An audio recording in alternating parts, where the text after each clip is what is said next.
examples of that, and I'll wrap up. So I'm going to give you an example of how we all engage in this kind of very similar pattern recognition the way that Amazon and other online retailers do. And I'll start with something that all of us are implicitly good at, which is identifying friend versus foe. This is something that from an evolutionary perspective was hardwired into us at the very early stages. Otherwise, we wouldn't be here today to talk about it. So I'm going to show you an image and ask you to identify as quickly as possible whether or not this image is friend or foe. Is it threatening or not threatening? All right, here we go. Friend or foe? Friend? Foe? Friend? Who knows? You can't tell, right? All you see is a bunch of blotches, but friend. That tells me that all of you are very friendly here because your natural reaction is friends. In other audiences, the immediate reaction is foe. I don't know what it is. I'm scared of it. You can take it out. But you can't really tell. Not enough data in this rather pixelated image. How about this? Friend or foe? Foe. Wow. Interesting. That was a big change. Okay. Well, let me show you one more image with even more data. And here it is.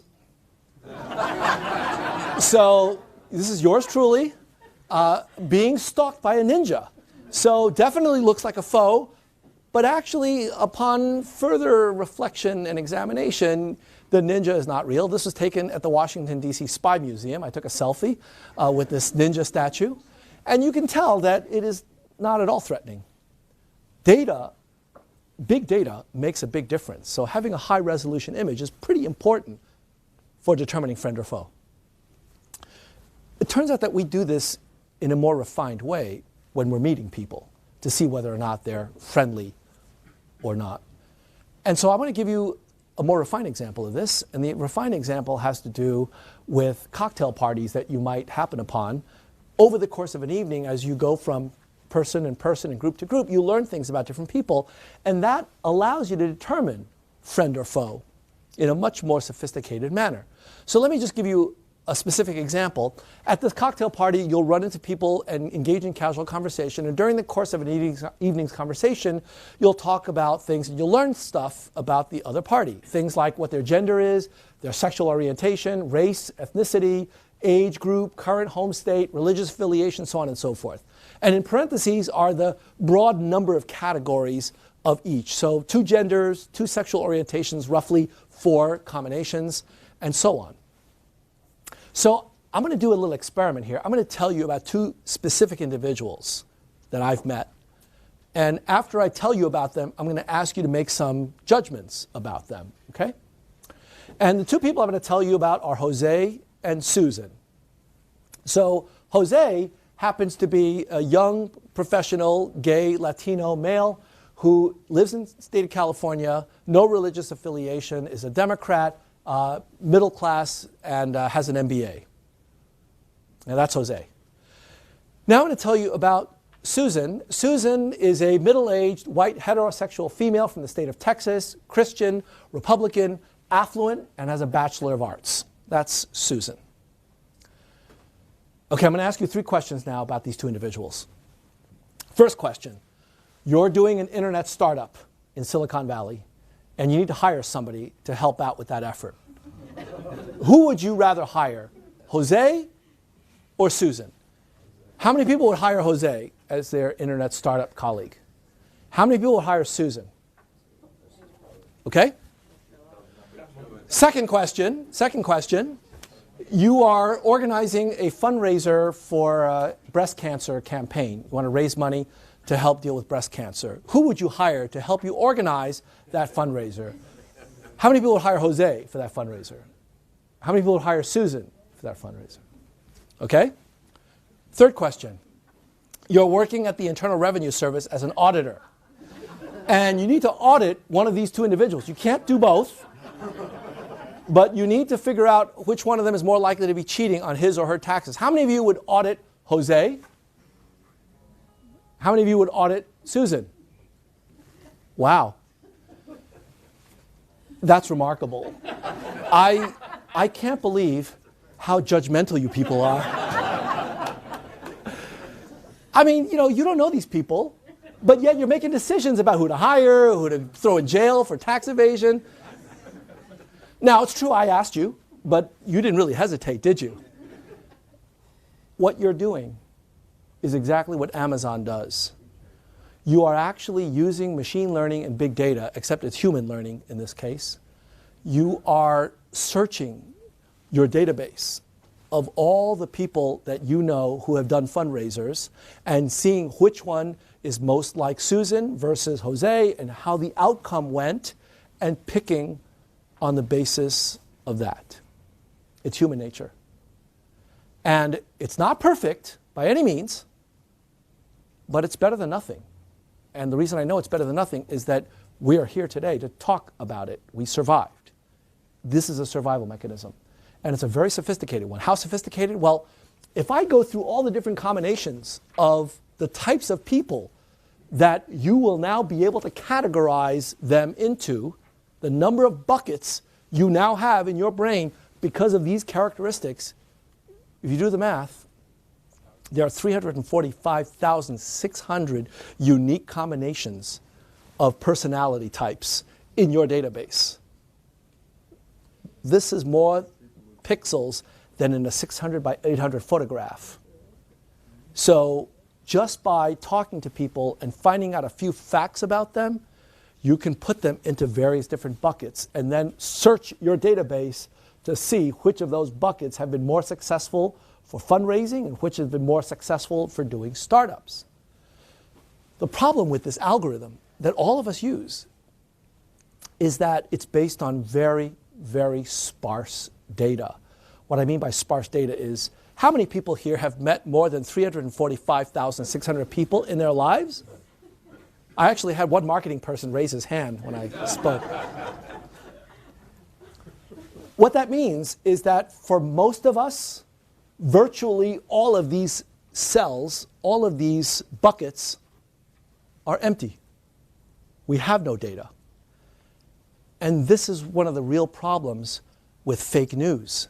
Fake news fills in these missing cells. And if you get them filled in with the wrong information, it will affect and change your behavior in dramatic ways. We all exhibit biases based upon missing cells. We're all going to face gender bias, racial bias, religious bias. I'm not excusing it, but I think we can explain it. And if you understand it, you can do something about it. What we need to do is to change the database. If you want to eliminate bias, we need to go into those cells and change the entries into something that's correct as opposed to misleading. So it's more than this, though. It's not just cells. It's not just data. It's interpretation of the data. So the last two examples that I'm going to give you, and I'll wrap up, is that we respond not to data, but to narrative, to interpretations of the data. So just like I explained, you're not just looking at statistical relationships. You're trying to predict whether or not Susan or Jose is going to be good in one cocktail or another. In that kind of prediction, you need this narrative. And it turns out that narrative, the stories we tell ourselves about how people behave, that can actually affect our reality. So I want to illustrate that to you with an example. And the example has to do with this. Does anybody recognize this image? Yeah, what is that? That's Harvard Square. Very good. Probably by, Exactly. Thank you. It is Harvard Square. How many people here have visited Harvard Square?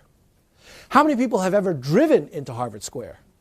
And how many people of those who've driven have not been able to find parking in Harvard Square?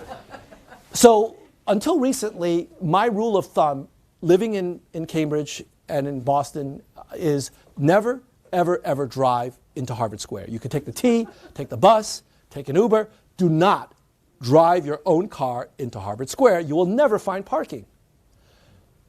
And I used this rule of thumb until recently when I was taught an algorithm for dramatically increasing my chances of getting parking in Harvard Square. And I'm going to share that algorithm with you today, because most of you don't live in Boston and will not compete with me. But this algorithm actually works here in New York. So if you want to get parking in Times Square, this will work too. And let me tell you what the algorithm is. Before you enter the place where you want to get parking, before you do that, either at a stoplight or pull aside and be safe so that you can do this, close your eyes and utter the following incantation. The incantation is, Rabbi Mahoney, Rabbi Mahoney, Rabbi Mahoney. You say that 3 times, and you will magically be able to get parking with much more likelihood than before. Now, I know a few of you are giggling. You don't believe me. And, I didn't believe this either when I first heard it. And then I tried it, and it really works. Now, you might be too embarrassed to even try it. So if you are, here's a tip. Tell one of your friends and have them try it. And they'll come back and tell you and thank you for this incredible insight, And here, sure enough, is my parking space that I got by using this. But what's more interesting is not that it works, but why it works. And it took me a while to figure this out. I actually literally went through the process of trying this a few times, measuring, how long it took me to get a space and, how it went about it. And after doing all of that, I finally realized what was going on. And it actually has to do with narrative. It turns out that when I went through this process and uttered the incantation, the very act of doing so implicitly caused a small portion of my brain to acknowledge that no, it was not impossible to get a parking space in Harvard Square, that there was a glimmer of hope. No matter how small, it now existed in my brain. Because otherwise, I wouldn't bother doing the incantation and go through this really stupid exercise. But I did so. And because of that change in my narrative, because I changed my narrative from, it's impossible to get parking, to, it's very, very unlikely, but you know what, there's a slight chance that I might be able to do it. Because of that narrative change, I noticed something. When I drove into Harvard Square, I drove more slowly. I looked more carefully down the side of the road to see whether or not any brake lights would turn on and indicate a car was about to pull out. I would now allow pedestrians to cross in front of me instead of trying to run them over because they might be going to a car and giving me a space. I changed my behavior because of that narrative, and the change in behavior actually increased the chances that I would get a space. Sometimes things need to be believed in to be seen. And that's a remarkable lesson that I learned from this exercise. So what we think of as reality is not nearly as real as we think. Reality is often what we make it and the narratives that we use in all of our daily lives. Narrative is key. And so I want to conclude by talking about the subtitle of my book, Evolution at the Speed of Thought. What I'm getting at there is that narrative changes as a function of circumstances. And it's critical for us to manage that narrative so that we end up doing the things that we want to achieve, as opposed to allowing those narratives, those pieces of fake news, to control us.